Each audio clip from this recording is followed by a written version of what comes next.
friends, welcome to the Purple Zone, where public policy, practice, and people meet. Because policy isn't abstract, it's personal. So let's talk about it. Hey everyone, welcome to the Purple Zone. I'm Alexis, your host, and I am really grateful today that Will Goodman is here, who is the chief, I should have asked you this. You're the chief information officer for the Boise School District, right? Chief technology. Ooh, chief technology officer. I got it wrong. He's the chief technology officer for the Boise School District. And I'm so grateful that you're here today to talk with us about AI and education. So welcome, Will, to the show. Thank you. Happy to be here. Well, so you and I met not that long ago, because we're both a part of an AI work group for I like to say the state of Idaho. It's not an official work group for the state of Idaho. It's just a bunch of people who have come together in their different fields to talk about like the integration of AI into education in our public schools for Idaho. And you were a part of it before me. I represent parents on the group. And I've talked about this work group before a couple of times with Dr. Jeff Carlson. And he and I have kind of we dove into the different types of AI and what this means for kids and parents, and kind of talking about like data privacy. We've had a couple of good conversations. So if people are curious about some of those, I definitely invite them to check that out. But one of the things that I have learned from you in this AI work group. And then, I've got some friends in the Boise School District, so I know that they're interacting with you when it comes to technology in the Boise School District, is that this is a subject that you are highly informed on. This is what you do, professionally, and that you also really care about making sure that we do what's best for our kids in Idaho. So I appreciate all of those things, and I'm really grateful that you're here to have this conversation with me today. Thank you. So as we get started, just kind of want to talk contextually a little bit. So 94% of our Idaho kids attend public schools. Over 90% of the U.S. kids attend public schools. So this is a topic that is really timely about making sure that we understand what AI is and the integration of AI, and making sure that we understand the system-wide implication of this. So as there in some sense feels like an urgency, I think, with some people as they talk about this, and then also wanting to make sure that we get it right. So do you feel like there's a sense of urgency, or why would people feel like that? And what would it look like to get it right for Idaho? Yeah, great question. I think there is a sense of urgency, and I think a lot of it stems from just how quickly the technology has been adopted. It's the fastest ever adopted technology, the fastest to reach market saturation. And so it is everywhere. It's in industry, it's in people's homes, it's in schools, it's almost anywhere, and people are interacting with it all the time. They don't always know if they're interacting with it or not, but it is part of everything. And it's continuing to get more and more part of things. I've seen articles that, in the age group of 18 to say 35, we're up to about a 15% unemployment rate. A lot of that's been commented as being directly tied to the rise of AI in the workplace. There was an article that came out today that there's been a 35% decrease in job postings that have been attributed to ChatGPT's introduction. And what does that mean for the future of our kids? And we have kids graduating this year. We have kids that graduated last year. And so we're always trying to think about, what will our kids do when they graduate? How will they either go on to post-secondary, or how will they get into the job market, and how can they be successful? And then again, when we're looking at a kindergartner, if they get to retire at 65, they've got 60 years until they can retire. And so how do we make sure they're successful for the next 60 years, that they can be a productive member of society and that they can earn a living? And that's, with AI changing that so quickly, we want to make sure we're empowering our kids to be able to do that, to be able to survive. So one of the things that, you mentioned, is just in terms of the job market. And so one of the things that I think, just for me, that I think about is, as someone who's been in a position to make decisions on policy, I'm a former school board member. I think it's important that we make decisions based on, being informed and wanting to be innovative, and not based on fear and feeling like we've fallen behind. So some of the things that I've seen, for example, there was some stuff that just recently came out about Amazon, and it was this big deal, they were cutting 25,000 jobs or something like that. And then it was commented on the news that it was because of AI, AI is impacting these jobs. But then someone else came out and said, Well, like, let's not forget that just like 2 weeks ago or X number of time ago, Amazon introduced, like, they opened 250,000 jobs. And it was, in, I can't even remember where it was, but they commented that the 25,000 jobs or whatever that number was on a certain level of like manager position, like more in the corporate level and not in like the entry or kind of like warehouse, like hands-on working level. And so what are your thoughts? I'm just curious, like, what are your thoughts on that? Because when we're talking about like AI impacting jobs, I think that some of this information out there is scary to people. And I just don't like that position of feeling scared in the future. Yeah, so you have the part where the entry-level jobs seem to be disappearing right now. On the other side of that, to your point, and I'm going to I'm not going to be able to quote the person, but there's an education futurist who talked about the various innovations that have come out through the years. And so, for example, when we had the automobile and the assembly line first coming out and becoming a thing, there was a lot of fear that blacksmiths were going to be put out of business. There would be no more blacksmiths. They would be wiped out nationwide or globally. And it was going to be the end of the blacksmith. And they were right for the most part. There are very, very few blacksmiths left. But that industry created way more jobs when in creating, making rubber and making glass and making steel and manufacturing cars, building roads, gas stations. It created more jobs than it ended. When we look at the computer and when it came out, the computer's been around for a long time, but when the computer really hit its stride in the early 80s to mid 80s, there was a huge fear that all of accounting would disappear. We'd no longer have accountants. That job is gone. People shouldn't be going into accounting. In reality, we have more accountants today per capita than we had back then. But what did happen is the accountant's job is completely different than what it used to be. Where the accountants in the past had giant ledger books they opened up and they wrote with their black and red pens and they had massive books, now mostly they work in Excel. And the expertise is not as heavily in math as it is in the ability to use the various accounting programs that they have to use to do their job. And so it changed the job, it didn't eliminate it. And so that's what we worry about, is not so much our kids not having jobs, is can they get the best jobs? Are they prepared to get whatever the jobs are going to be in the future? And there's an old YouTube video, Shift Happens, and it talks about we're preparing kids today for jobs that don't yet exist, using technologies that haven't been invented. And so how do we make sure our kids are prepared? And right now, one of the reasons we want to get kids prepared is how is AI going to change most of the jobs out there? In the same way as how drones potentially going to change a lot of the jobs out there, self-driving tractors, drones that spray specifically on various pestilences, and those are all automated. And so what jobs is that eliminating? What jobs are being created, and how can our kids get those new jobs? I really like that. I mean, I like that addition of the premise that like certain jobs are going to be eliminated, but likely more jobs are going to be created. So we want to make sure that kids are prepared for those jobs that are created so our Idaho kids get those jobs. That's what I'm hearing you say. Yes. Yeah. Okay. Appreciate that. So then my second question, just in terms of context, was like, what does getting this right look like for Idaho? Like when we're talking about AI in education. And I know that's a big question, but I think that's what some people have, like, they're curious about. What does getting it right look like?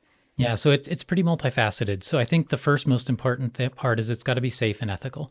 We want to make sure that students are safe when they're using AI. And if we talk about the model in this, we can talk about how we would level students into using AI to make sure that we provide as much safety as we can, that they use it ethically, that they know if they use it, when they need to state that they used it, how they can use it. And that's changing very quickly. We're still waiting for how do you cite in a works cited page you used AI? And how do you list the prompts? That style guide has not been created yet or is not well adopted yet. So how do we make sure they use it safely? How do we make sure they use it ethically? And then how do we make sure they use it productively? And those are, to me, the 3 steps. If our kids graduate and they are safe, productive, and ethical, then they've probably done it right. Okay. Yeah, that's really interesting. Well, I know as like someone who's using AI, it's interesting, like Chatty G, right? I think most people, when they hear AI, or I know parents, for example, when they hear AI, their first thought is, oh my gosh, is my kid giving interacting with a chatbot like Chatty G, right? And it's been interesting as like I have kids in college and I have a kid who's a senior and like applying for college. He has to write these essays, and I am used to using, like, I will often use AI as an editor for myself to kind of go through and like, hey, find the errors, or where can I like state this better? And then I go back into my document and I, work to do that better. And it's so interesting to hear his perspective on, for him right now, he's like, I don't even like to use AI for that. He's like, because mom, I think better than AI.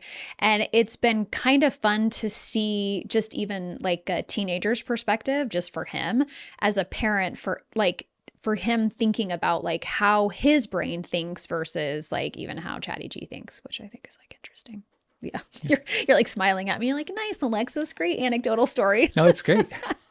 It actually made me think of kind of, I think when, at least when I was going through school, is when the computer was becoming very common and the internet was, had been released and you could use the internet for research. And I had teachers who said their belief was it was impossible to compose at a computer, that you needed to handwrite everything first and then you went to the computer and typed it, which if you think is more of that typist mindset of when a typewriter was expensive and difficult to use, and if you made a mistake, you couldn't back it out. And so you did handwrite everything and then you typed it. And this idea you couldn't research on a computer because you couldn't learn that way, that you couldn't write on a computer because it's impossible to compose that way, versus how we did it, which was at least that way I did. I'll speak for myself. I compose on the computer. I don't compose on paper. And so I am able to do that. And then how is that going to be different for our kids? What will they do that we don't think is possible or we don't think is normal and will be for them? And I don't think we know that yet. Yeah. It's just, I think part of one of the things that I think about when I look at like where we are with AI is that I grew up with, like, I started with a typewriter at my house, and I remember like in 4th grade pulling that sucker out and like typing on it, and and like to your point, like the mistakes that got made and like, duh, and at a certain point it was like, I can't keep crossing these out, have to pull out a new sheet and put in like this new thing. And being really glad that I had my my paper written out, I mean, as an elementary kid, right? Like your paper's not that in depth, but it's important, as an elementary school student, and then moving into that computer phase and, remembering when the computer came to the house. And so it's so interesting now. I mean, I will say, just as like, as cheesy as it sounds, as I hold up this cell phone in my hand, it's just like remarkable to me, all the things that are on this thing. And for someone like who was using a typewriter in elementary school, I mean, I'm just acknowledging that. Yeah.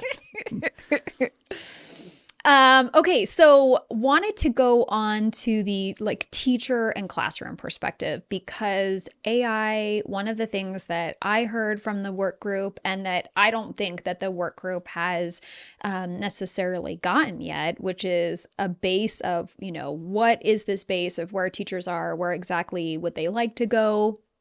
Is that right? Like, I don't think that we've like really pulled teachers on that. Do you know? No, I don't believe so either. I think for education in general, for the classroom, it's still very much a work in progress. And part of it is that it's relatively new. Education doesn't tend to move quickly as far as, kind of changing. We usually look for expert advice. We look for research. We look to see what's the data show.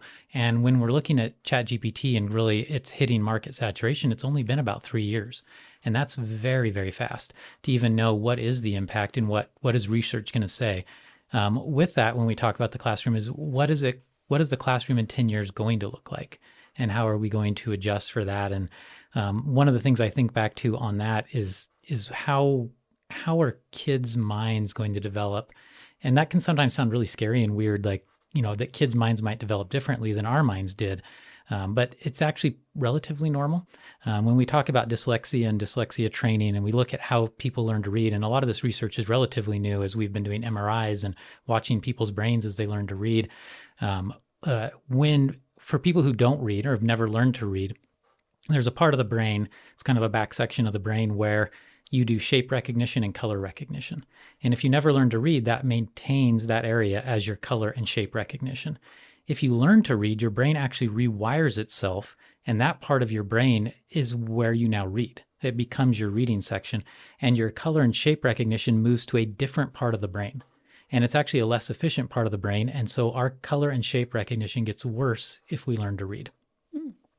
And that's just a weird anecdote, but it kind of shows that learning to read rewires your brain. You learning to use a device or working on a device, we're seen as rewiring kids' brains. And that seems scary, and it's kind of like we don't want that to happen. But we also don't know if it's good or bad, because learning to read was good for people and for society, and we've been able to pass knowledge on generation after generation in a very accurate way that we wouldn't have been able to without reading. And so what does that mean? It sounds scary. It may not be scary, and we just don't know yet. And sorry, I got on a tangent about what the classroom is going to look like, but I think in that same way, we're probably going to see education evolve and change and how we teach kids in the classroom. And there's multiple ways we'll see that change, I think. And a lot of this is guessing because we won't know yet. But one of the anecdotes that gets thrown around is how we teach math. And that if you go back far enough, math teachers did not care if kids showed their work. That we all grew up with, you must show your work. You can't turn in a math problem unless you've shown your work. And then the math teachers didn't care about that back in the past because there were no calculators. So if a student sat in front of them and did a math problem, they knew the kid knew how to do it. They had to work it out, even if they did it in their mind, because otherwise there was no other way. And then when the calculator started to become more prevalent, math teachers started saying, show your work, because they needed to know, did the student do the work or did the calculator do the work? And I think we'll see a similar shift in education where we need to know, is this the product of what the student knows, or is this a product of what AI knows? And sometimes as a teacher, sometimes you're looking at what knowledge does the student have as far as a content area. Sometimes you're looking at what skills does the student have. Sometimes you're looking at both.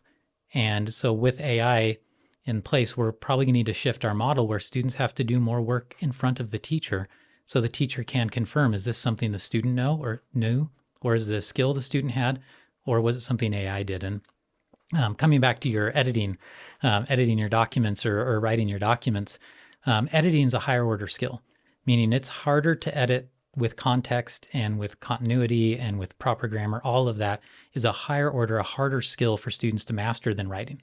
Writing is easier. Not that writing's easy, but it's easier. And so there's a point where you're teaching students to write. And then there's a point where you've accepted the students know how to write. Now you're looking at their content. You're looking at how they wrote it. What did they know? And that shift might be the shift when AI becomes part of the classroom. Once we know the students have the skill, once we know they have the background knowledge, then maybe they can start using AI to write a paper and then they edit it. And that's just one potential thing. But again, with it changing so fastly, we'll have to see. Yeah.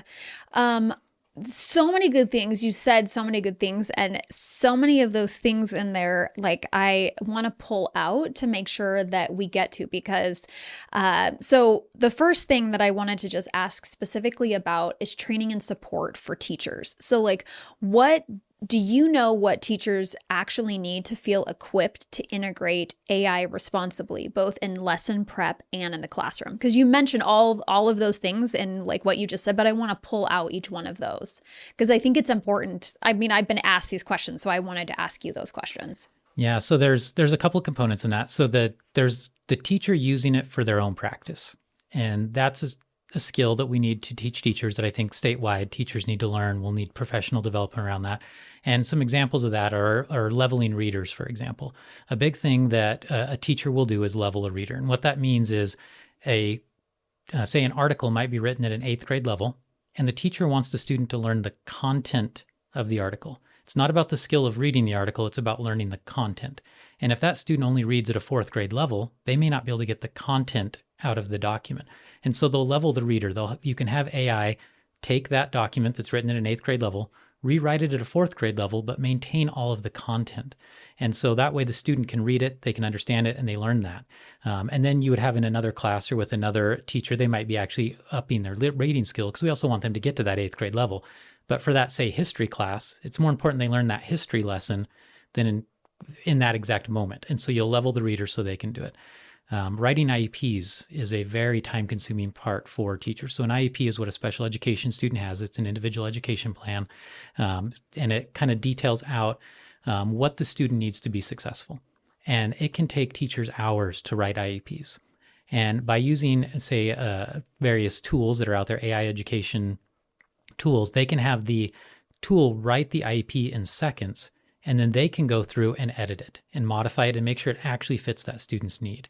So the teacher can save themselves hours a week by using that. By leveling readers, that used to be done by hand. Teachers would read the article and then they would rewrite it at the fourth grade level. Now they can have it done in a few seconds. And the more time we can save teachers in those types of tasks, the more time they can spend focusing on individual students and focusing on their individual lessons and really spending time doing what's best for the students instead of some of the more admin-y type work that is writing, leveling readers, that is writing IEPs, that is maybe writing prompts, things like that can really save the teacher time. So we need to teach teachers how to use AI to save their self-time. The next thing is, how could you use AI? And we don't have all this figured out yet. How can you use AI to help the teacher know where students are in their learning? My own personal ideal educational environment is one where every single student is met where they are. We know how much they know about a specific subject and what they need to know about that subject. And we know that per student in the classroom. And then we can meet each individual student where they are and get them to whatever the end goal is for that class. And that is very hard to do, especially at the secondary level. If you have 160 students a day, knowing where every student is on every standard and every component of every standard every single day is always been a huge challenge for teachers and takes enormous amounts of time and has not allowed us to always meet the students exactly where they are. And we kind of teach to the middle sometimes because that's what we have the abilities and times to do. And with AI, helping the teacher know what students know, whether that's helping give a quiz or an assessment of some kind or checking a student's understanding, helping the teacher know what each student needs so the teacher can concentrate on those students' individual needs and not concentrate on how do I assess all of the students every single day to know where they are. And I don't mean assess as in test, I mean assess as in check their understanding. Mm-hmm. Mm-hmm. So how do we help teachers get there so we can do that kind of, it's thought of as mastery-based, standards-based education. So we have standards that students need to learn. We have components of those standards, and then we need to know when the students mastered it, when they've learned it. And once they've learned it, let's move the student on. Let's not hold them back once they've learned it. But we need to know that they've learned it. And we need to know all 160 students of whether they've learned it or not every single day. And that's what AI might be able to help with. Mm-hmm. One of the things, like, as you're describing this, I mean, like, one of the things that I hear sometimes is like, I don't want kids attached to a computer though, all day long. Like, that is a fear, I think, for a lot of people. And I think sometimes we've seen like images of kids with headphones on and they're staring at computers and parents are like, I don't want my kid to be that kid. I want my kid to have like real, interpersonal skills and be able to interact with individuals. And so, like, as you're describing some of this stuff, I mean, my brain goes to, okay, like if we're talking about, like a middle school kid and they're reading, like we want to make sure they understand the content of like an 8th grade, reading excerpt. But we're going to give that at a 4th grade level. I would like to acknowledge that could be printed off for that student Yes. too, right? That what I don't think I'm hearing you say is that this means that a kid needs to be on a computer all day long in their classroom experience. Yeah, that's the great thing about the last part I talked about is those checks for understandings can be 2 to 3 minutes. They're 4 minutes, 5 minutes. They don't have to be very long, and you can do them very quickly daily. And just one random example is you could do it as what's called an exit ticket. So you've done your lesson. The students maybe didn't use the device the whole period, and I'm thinking middle school, high school. Yeah. Didn't use the computer for the whole period. And then those last 5 minutes, they take it out, they log in, they take the quick check for understanding, the exit ticket. Then the AI can inform the teacher, here's the students who learned whatever our lesson was today. Here's the ones that need to reteach tomorrow. And it's over that quickly. Instead of the teacher having to give out 160 exit ticket assignments and then grade all 160 that night to know where every student is and then prepare their lessons, it just saves them those hours of time every day, potentially. Yeah, I appreciate that example. And you were the person that I heard say that not all screen time is equal time or something. Is that what it is? Yeah, yes, exactly. And that's one thing we talk about. Not all screen time is equal. And if you're playing a game like Minion Rush on your phone and you scan somebody's brain, their brain activity is like almost zero. They're just not learning. They're not engaging. It's a mindless activity.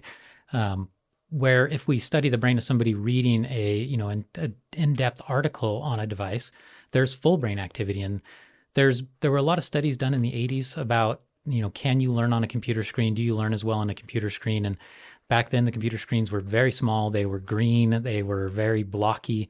And people did not. When we looked at the 80s, and part of this might be brain rewiring, part of this might be an advance in technology, but people did not learn as well off a computer screen. When they've done those studies in the last 4 to 5 years, people learn as well off a computer screen as they do off of a piece of paper. And again, they're studying why that is. If it was just the screens are clearer and better and more engaging, or have brains been rewired, what's the difference? But there is a difference. And so we do know you can learn off of a computer as well as you can learn off of a piece of paper, but it also doesn't mean the computer's always the right way to go.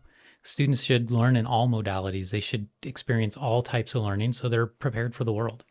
Yeah, I like listening to you. I have 2 kids in college, and my older child loved to do everything on a computer. So when he went off to school and all those like textbooks were on a computer, it was like no big deal for him. And then when my second child went off to college, it was so interesting. Like she loves a tangible book. Like that's her preferred method of reading. But what's been interesting is that like when she went to go get a bunch of the textbooks, they were only on a computer.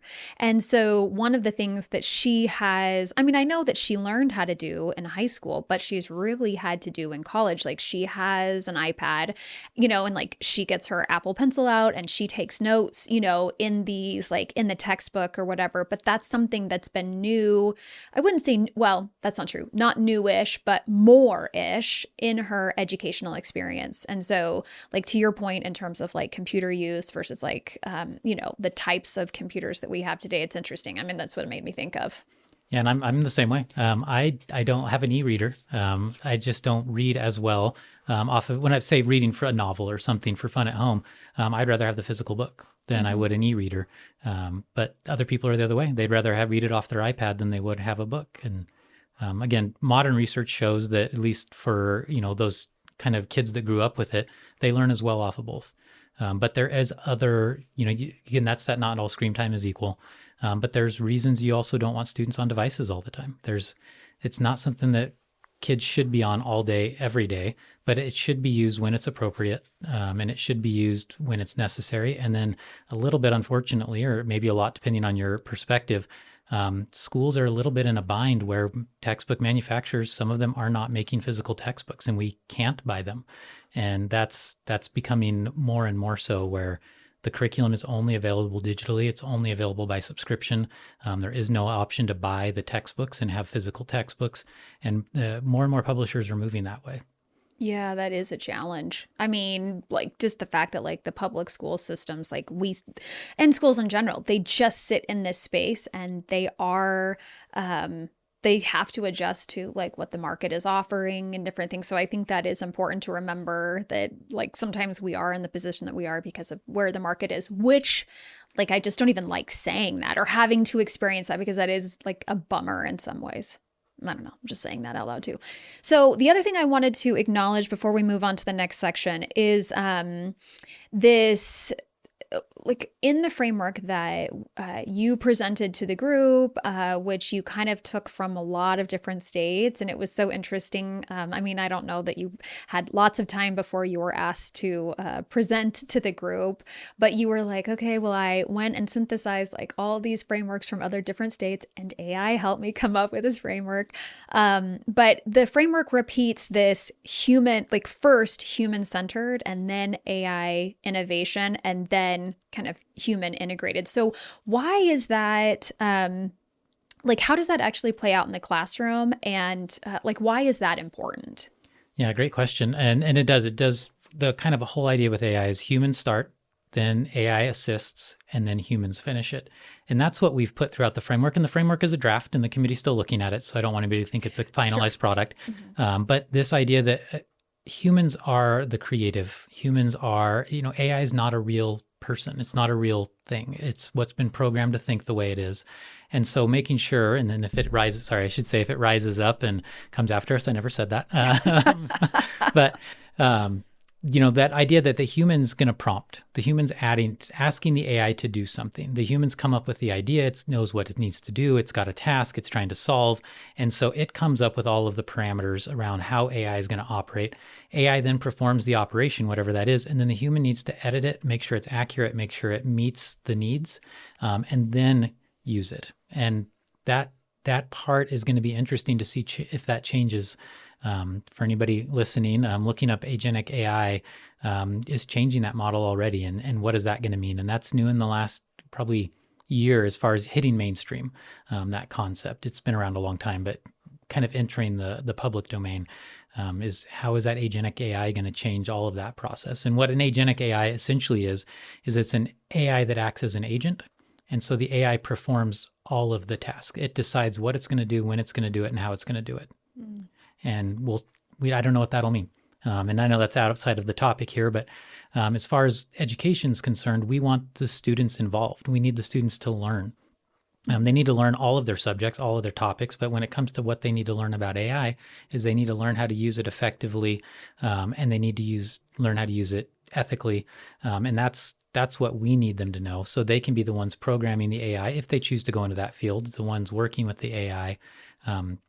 Some of the committee members, for example, on the committee we've talked about, they work in industry. There's a lot of large industry partners that are meeting as part of this committee, and they talk about how much they've integrated AI into their own, their own businesses and how they need their employees to be able to use AI. Mm-hmm. And so how do we make sure our students can get those jobs? Mm-hmm.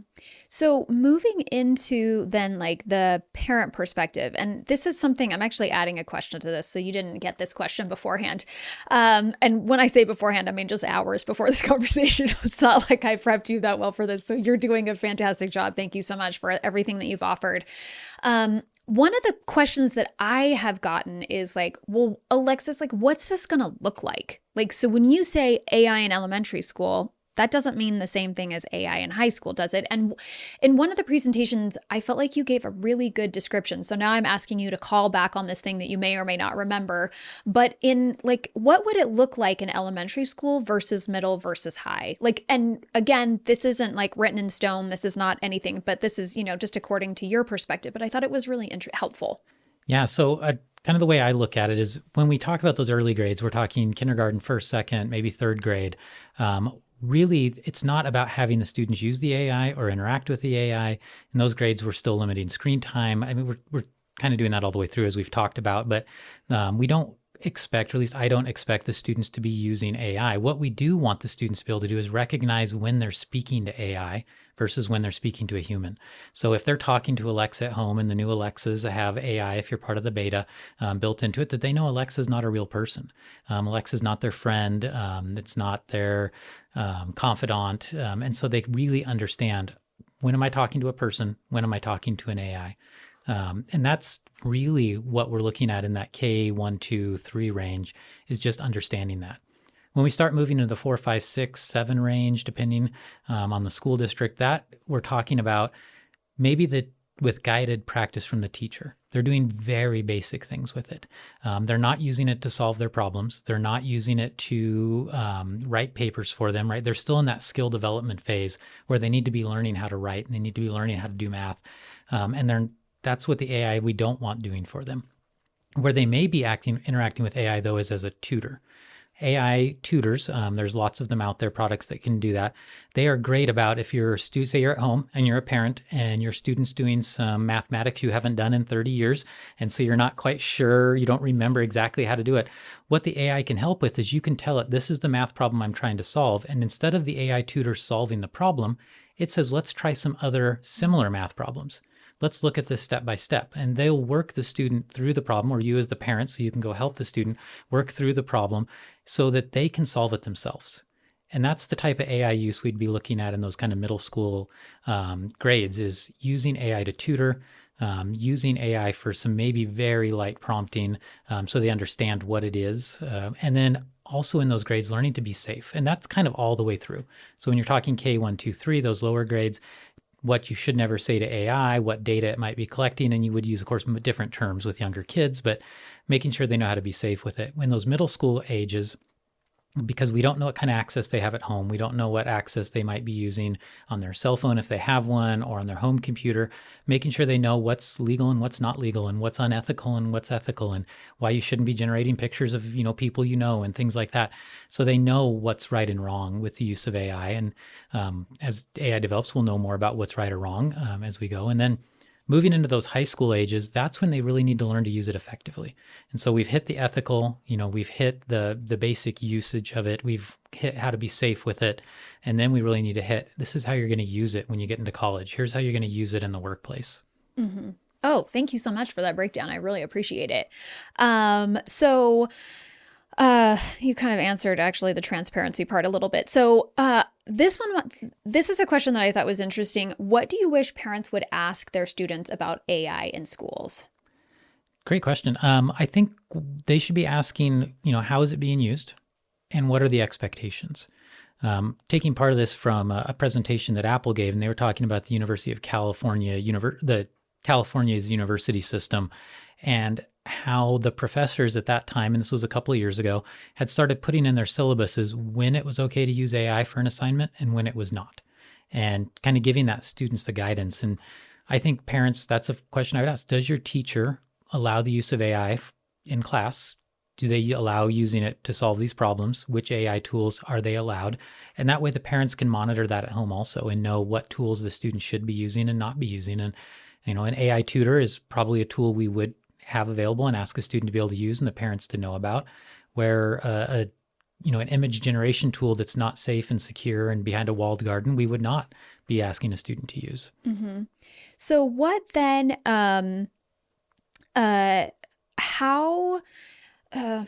because this is a little bit of a different, so how do we communicate what's actually happening in the classroom to parents? Because this is something that the work group has actually spoken a bit about, just in terms of how do we help parents get on the same page, but how, as school districts, how can they communicate effectively so that parents kind of understand, that there's transparency there?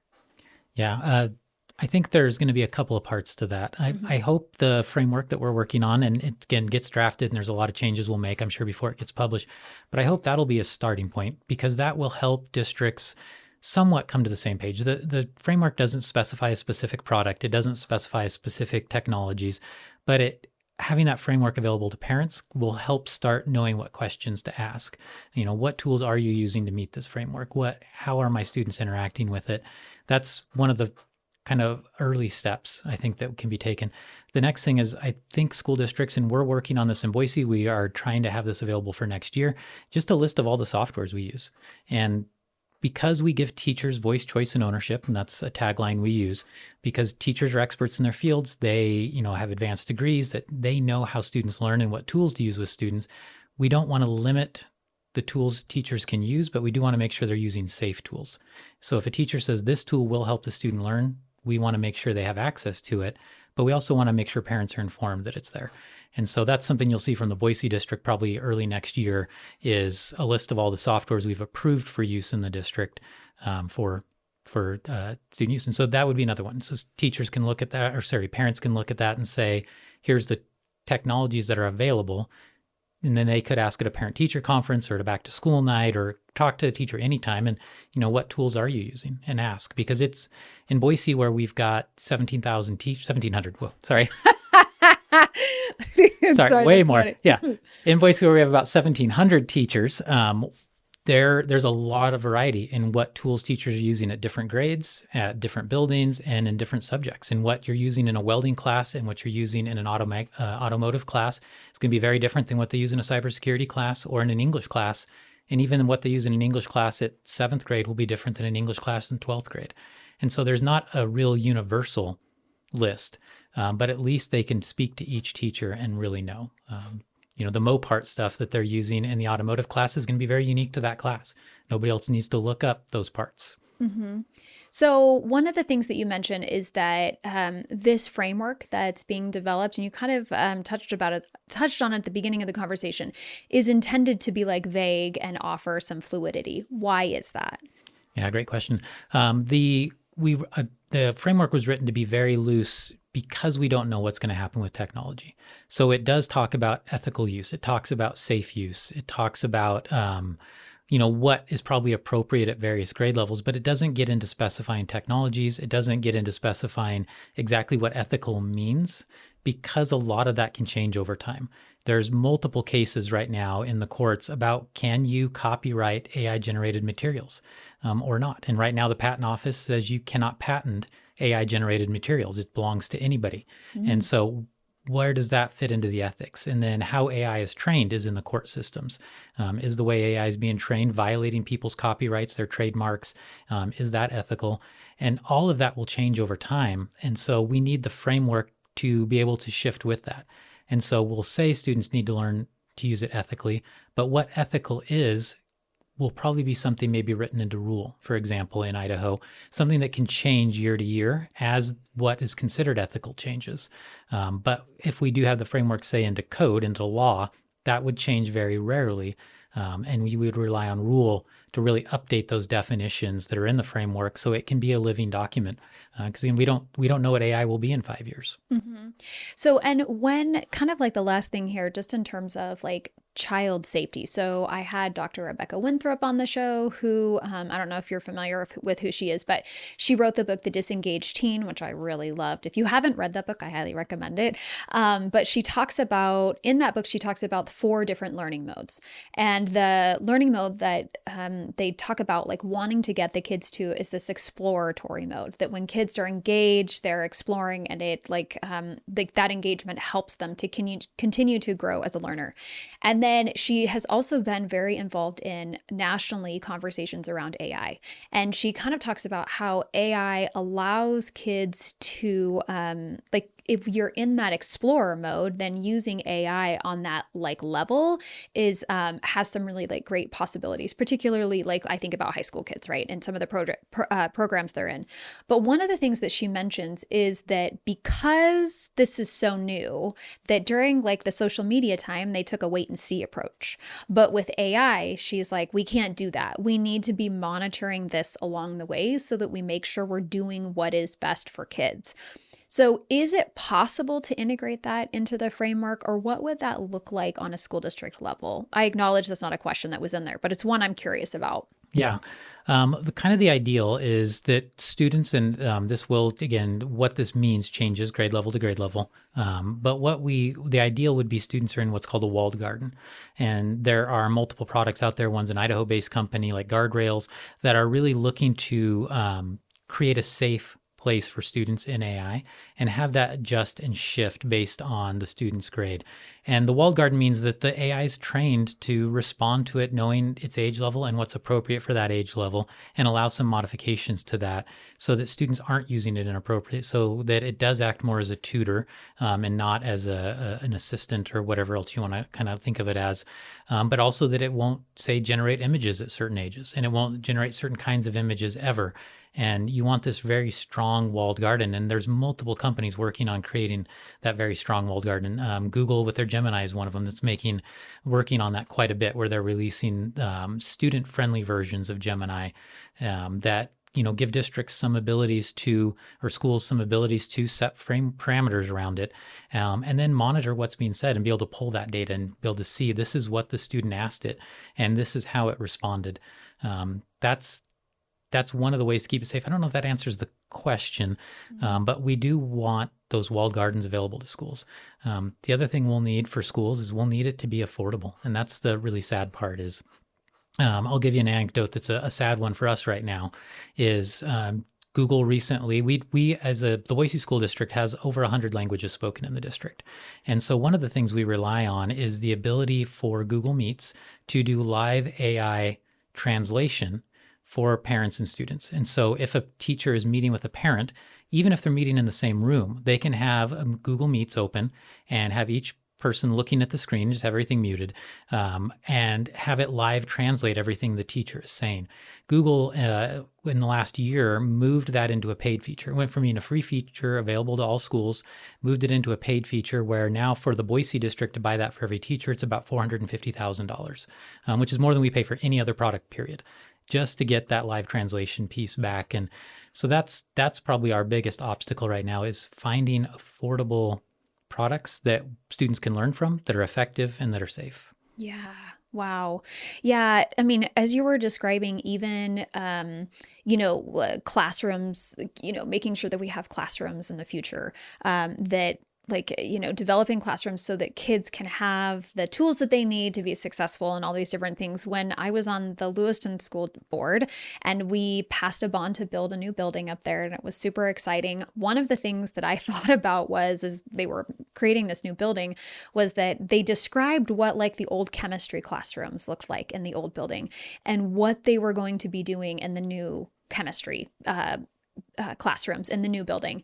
And as they were describing this, I just thought like, oh my gosh, there's so many changes, just even in terms of like electrical outlets.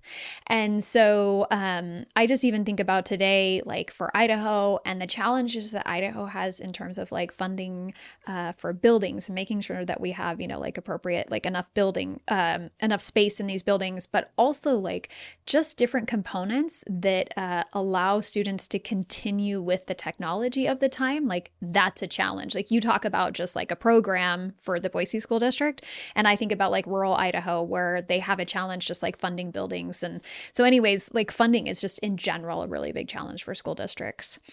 Well, I am going to have to skip over the policy and systems section, and I'll definitely come back to that at a different point.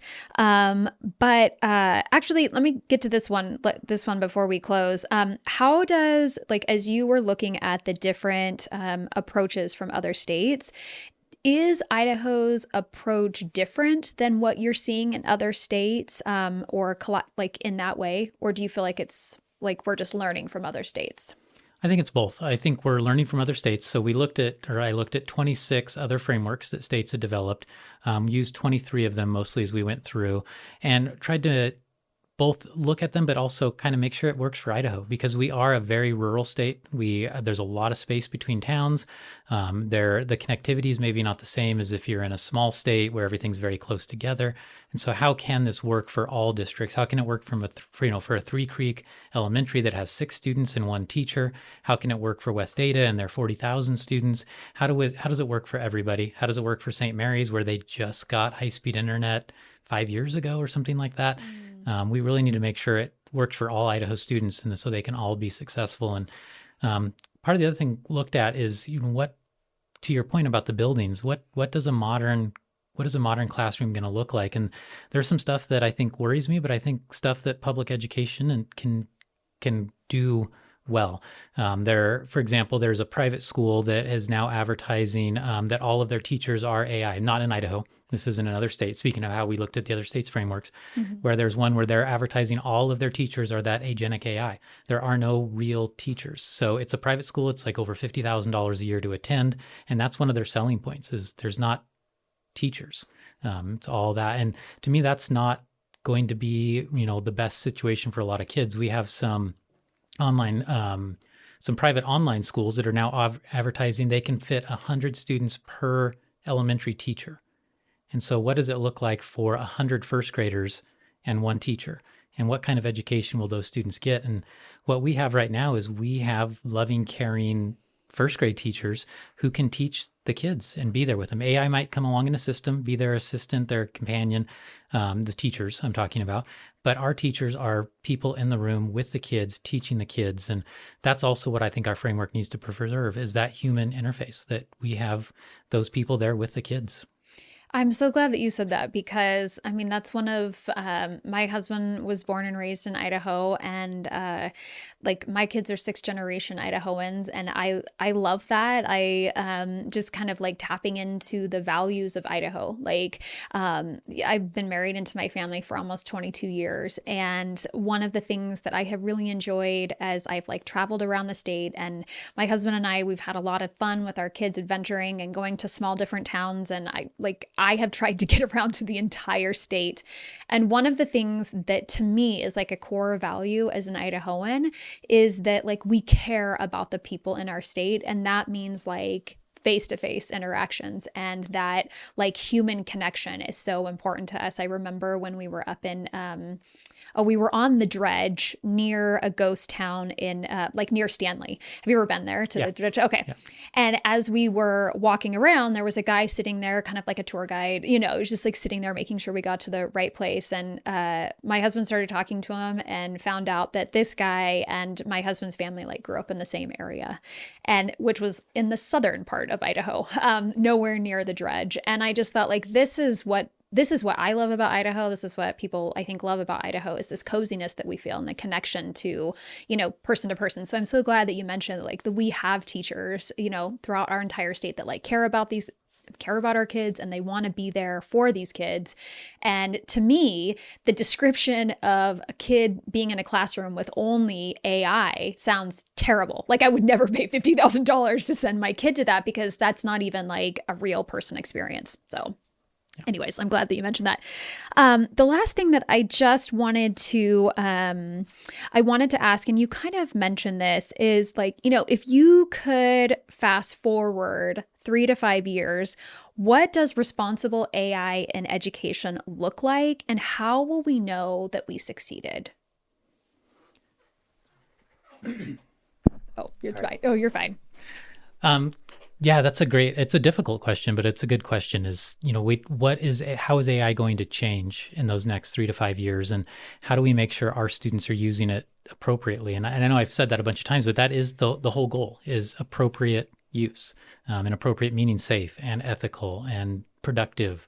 I would hope that what we have is when our students are leaving our schools and they are entering the workplace or they are entering post-secondary, that they are ahead. That they're ahead of whoever they're working with, that they're the ones that their employer is looking to solve the problems and to be that support for them. And they've got those skills, whatever those skills are going to look like in 4 to 5 years, they've got them. And that when they go into post-secondary, they are the tops of the class, and they're the ones that are the most successful because they know how to use all of the tools we've provided them with. And that's not just AI tools.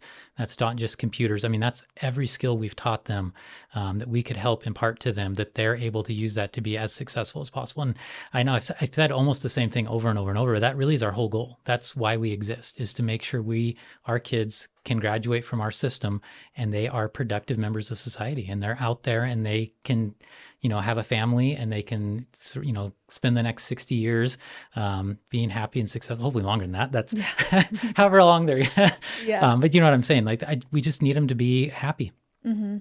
I have so appreciated the words that I've heard you use, which is like ethical and appropriate and what's best for students and, human-centered. Those are words that when I first showed up to the work group and, I came with my parent hat on, I thought, oh, I want to make sure that, the people who know about, technology and AI, that they're aware of all of these things, and that this is, at the forefront of the decisions that are being made for our kids in Idaho. And one of the things that I've appreciated and been actually, please don't take this the wrong way, but a bit surprised that like someone in technology, now this is the part that I don't want you to take personally, but that someone in technology like you showed up in that way. Like as I heard you like present your framework, and the times that I've heard you present, because we really don't know each other that well, is that's what I've heard from you, are all of those words that you express, that those are important to you, that like as our kids in Idaho are interacting with AI, that we're making these decisions for them, that all of those words are at the forefront of these decisions. And so I really am grateful that I am grateful that I was surprised, and that was my experience with. Oh my gosh, like my necklace just came off. Okay, I was like, what is hanging there? Sorry, it's my necklace. That I heard those words from you. So I just want to express my gratitude for that. Thank you. I really appreciate that. And that's our whole goal. That's my whole goal, is being of service and supporting kids and making sure everything is just happy. Awesome. Awesome. Well, thanks so much for coming on the show today. And I'm going to turn and like look at the camera here. It's my first time doing it. I just want to thank everyone for listening, particularly you're my people on YouTube. That's who I'm looking at here. Everyone else who's listening audio is just hearing it. But thanks so much for joining today. If you have questions or like insights that you want to offer, please send me a message, and you can do that through the show notes here on at email@thealexismorgan.com. Will, thank you so much again for joining. You were fantastic, super insightful, and I hope you come back on if you enjoyed it to give us some more insights on this work group as it like unfolds. Yeah, it sounds great. That was very fun. And that's a wrap for today's episode of The Purple Zone. Thanks for being here. If you liked what you heard, leave a review on your fave podcast app or on YouTube. And from me to you, the heart of The Purple Zone says community is where policy comes to life.